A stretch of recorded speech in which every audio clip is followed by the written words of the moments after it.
Selamat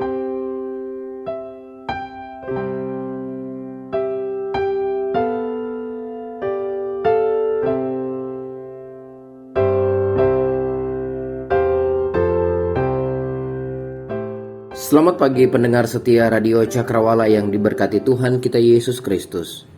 Salam jumpa pagi hari ini dalam kasih dan anugerah Allah bagi kehidupan kita yang bersandar kepadanya. Sahabat Cakrawala, sesaat lagi kita akan bersama-sama mendengarkan renungan Roti Hidup yang akan disampaikan oleh Letnan Ratno Harinei, Opsir Korps Sorong, Papua Barat. Selamat mendengarkan. Tuhan Yesus memberkati.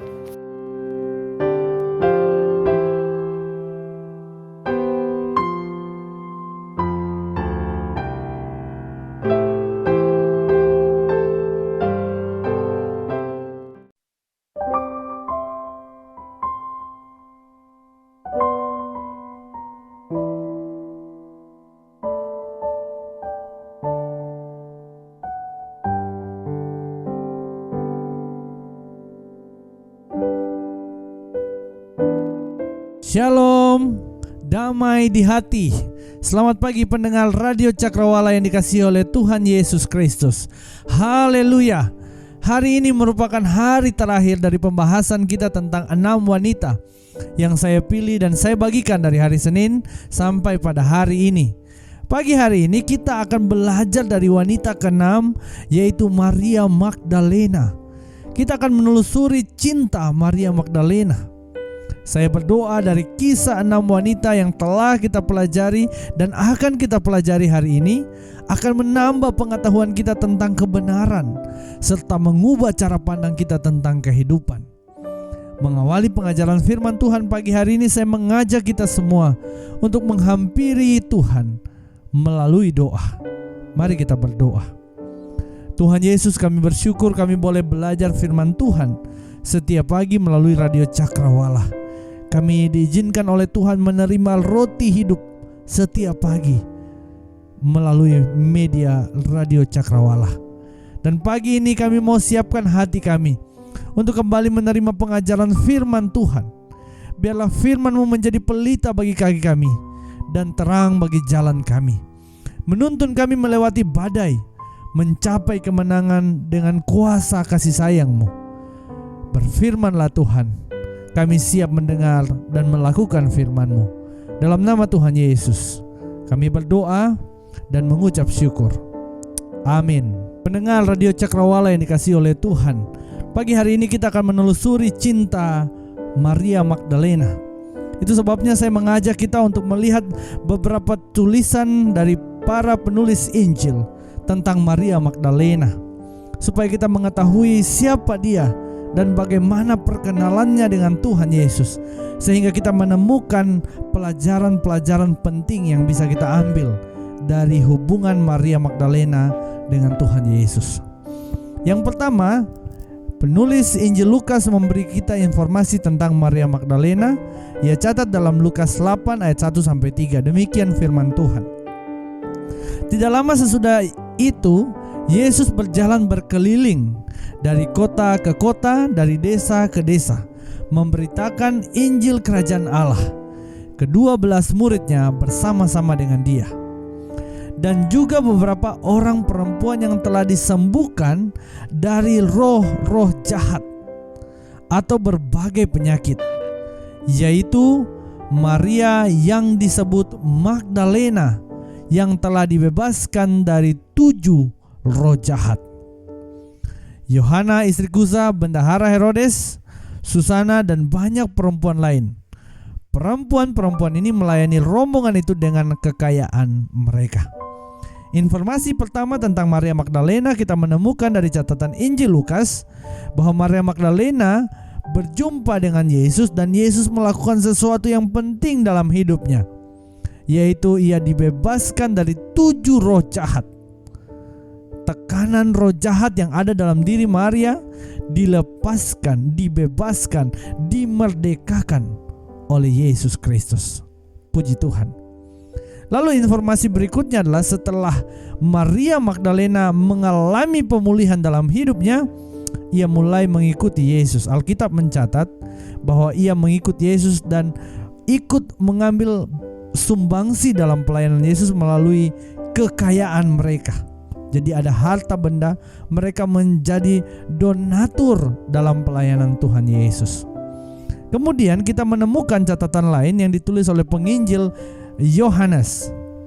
Penginjil Yohanes menulis dalam Yohanes 19 ayat 25 dikatakan, dan dekat salib Yesus berdiri ibunya dan saudara ibunya, Maria, istri Klopas, dan Maria Magdalena.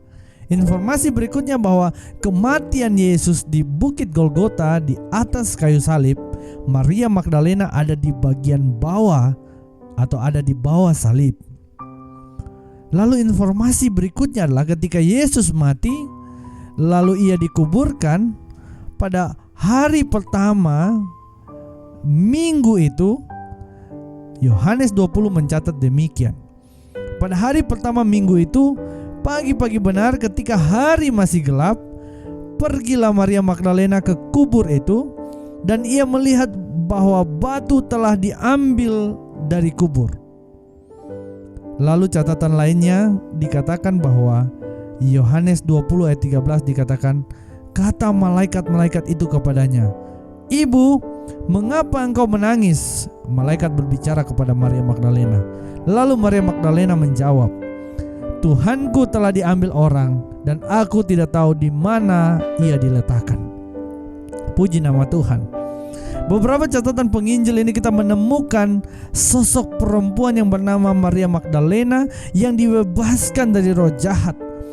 Dan dalam kebebasan itu ia terlepas dari tekanan roh jahat itu. Ia mengambil simpulan untuk mencintai Tuhan Yesus, untuk mengikuti Tuhan Yesus.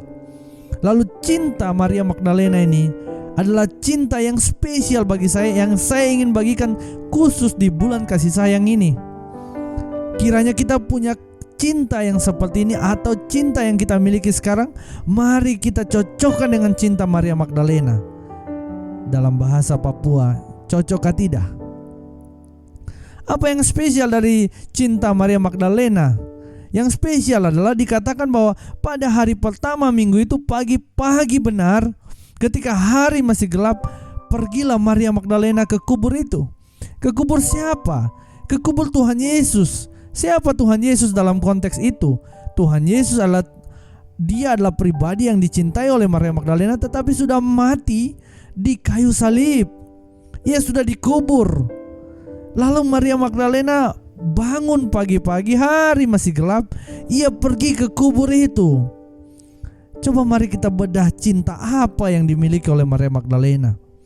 Kalau kita pergi ke gereja, kita pergi menyembah Tuhan pagi-pagi, datang langsung worship kepada Tuhan Yesus, masih masuk akal. Kenapa? Karena kita menyembah Allah yang hidup, Yesus yang sudah ada di sorga, Yesus yang duduk di sebelah kanan Allah Bapa. Ia adalah imam besar kita. Itu sebabnya kalau kita datang menyembah Dia, maka tidak ada pertanyaan-pertanyaan. Karena apa? Karena kita sedang menyembah Allah yang besar, yaitu penyelamat, pencipta langit dan bumi. Tetapi Maria Magdalena berangkat ke kubur itu, ia tidak punya gambaran tentang Allah yang besar itu. Yang dia tahu bahwa di dalam kubur itu yang selama ini ia idolakan telah mati. Tetapi kematian Yesus tidak merubah cinta Maria. Maria tetap mencintai Yesus yang telah mati, yang ada di dalam kubur itu. Ini adalah sesuatu cinta yang hendak menampar cinta kita hari ini. Jika hari ini kita sudah mulai tidak lagi punya gairah menyembah Tuhan, bahkan penyembahan kita sudah terjebak pada rutinitas. Di dalam penyembahan kita tidak ada lagi gairah, tidak ada lagi spirit di dalamnya yang benar-benar lahir dari hati yang penuh cinta kepada Dia, Sang Juru Selamat itu. Itu sebabnya kalau kita ada di titik-titik itu, kita masuk terjebak pada rutinitas, maka cinta Maria yang mendatangi kubur Yesus sedang mengoreksi cinta kita. Cinta Maria saya catat sebagai cinta tanpa alasan. Tidak ada alasan yang bisa menghalangi cinta itu. Meskipun Yesus sudah mati, Yesus sudah ada dalam kubur, Maria tetap mencintai Tuhan Yesus. Mengapa hal ini bisa terjadi? Karena Yesus mengambil peran penting dalam kehidupan Maria. Maria yang tadinya diikat oleh 7 roh jahat dibebaskan oleh Tuhan Yesus. Itu sebabnya Maria mencintai Yesus di segala musim kehidupannya. Apapun yang terjadi, ia tetap mencintai Yesus. Itu sebabnya menurut hemat saya, menurut pendapat saya, Maria lah pribadi yang paling tepat untuk menyanyikan lagu Ku Mau Cinta Yesus Selamanya. Meskipun badai silih berganti, ku tetap cinta Yesus selamanya. Mengapa Maria yang cocok nyanyi lagu itu? Karena keadaannya waktu itu Yesus sudah mati, Yesus sudah ada di kubur, tetapi ia tetap bangun pagi-pagi untuk pergi worship, untuk pergi mencari Yesus dengan cintanya yang tidak bisa dihalangi oleh apapun juga. Dan cinta itu sedang mengoreksi cinta kita yang hidup di zaman sekarang ini. Apakah kita masih memiliki cinta yang sama kepada Tuhan Yesus? Apakah gairah Maria untuk mencintai Tuhan Yesus masih ada dalam diri kita? Itu sedang mengoreksi kita. Bagian lain yang bisa kita pelajari dari cinta Maria Magdalena adalah cintanya kepada Tuhan Yesus, imannya kepada Tuhan Yesus bukan berdasarkan kubur yang kosong. Ada satu lagu yang sering dinyanyikan menjelang Paskah, dikatakan demikian dalam liriknya. Kubur kosong membuktikan Dia hidup. Kubur kosong membuktikan Yesus hidup. Dari sepenggal lirik ini kita bisa menemukan bahwa bukti bahwa Yesus bangkit adalah kubur kosong. Tetapi Maria Magdalena, kubur sudah kosong, ia tetap belum mempercayai kebangkitan itu. Bahkan ia katakan dalam bagian teks bacaan dalam Yohanes 20, ia katakan kepada malaikat itu, Tuhanku dicuri orang. Ia tidak masuk pada simpulan bahwa Yesus sudah bangkit. Nanti ia tahu bahwa Yesus sudah bangkit ketika Yesus datang kepadanya dan berjumpa dengan dia di kubur itu. Perjumpaan itulah membuat Maria menyimpulkan bahwa benar-benar Yesus bangkit. Bukan dari kubur yang kosong, tapi dari perjumpaannya dengan Tuhan Yesus. Pelajaran apa yang kita bisa dapatkan dari kisah ini? Mari kita membangun iman kita kepada Tuhan Yesus. Percaya kita kepada Tuhan Yesus. Bukan dari kubur yang kosong, bukan dari salib, tapi dari perjumpaan kita dengan Dia, Sang Pemilik kehidupan ini. Perjumpaan kita dengan Yesuslah, itulah yang menjadi dasar iman kita untuk melangkah mengalami banyak kemenangan dan mujizat dalam hidup ini. Kubur kosong tidak bisa membuktikan bahwa Yesus sudah bangkit. Harus ada penampakan baru membuktikan bahwa Yesus bangkit. Kubur kosong, ada penampakan, barulah dinyatakan Yesus bangkit. Pendengar Radio Cakrawala yang dikasihi oleh Tuhan Yesus Kristus, firman Tuhan pagi hari ini hendak mengajarkan kita tentang cinta Maria Magdalena.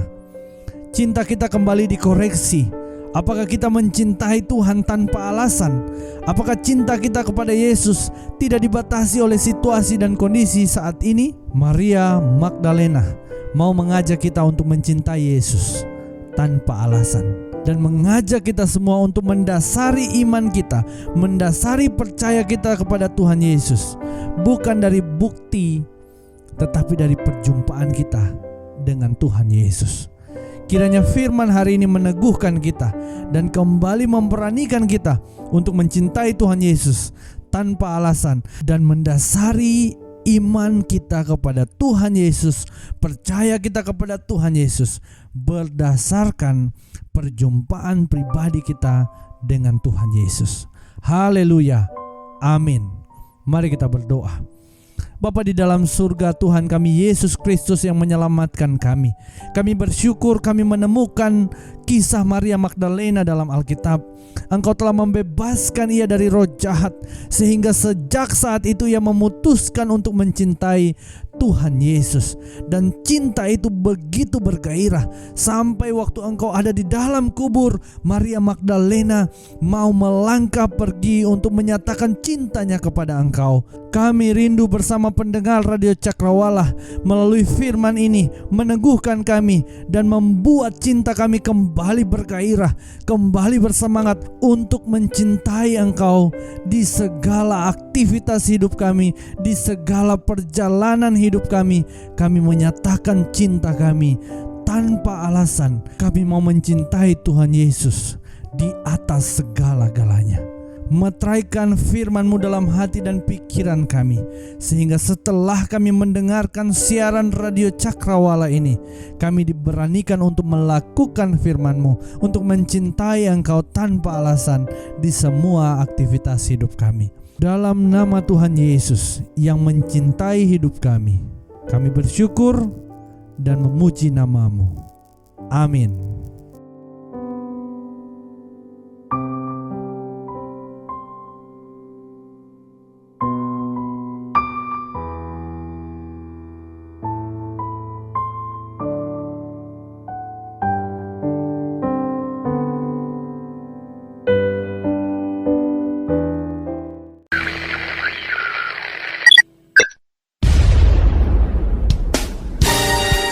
Pastikan Anda tetap bersama dengan kami di gelombang 89,2 FM, The New Cakrawala Radio. God bless us.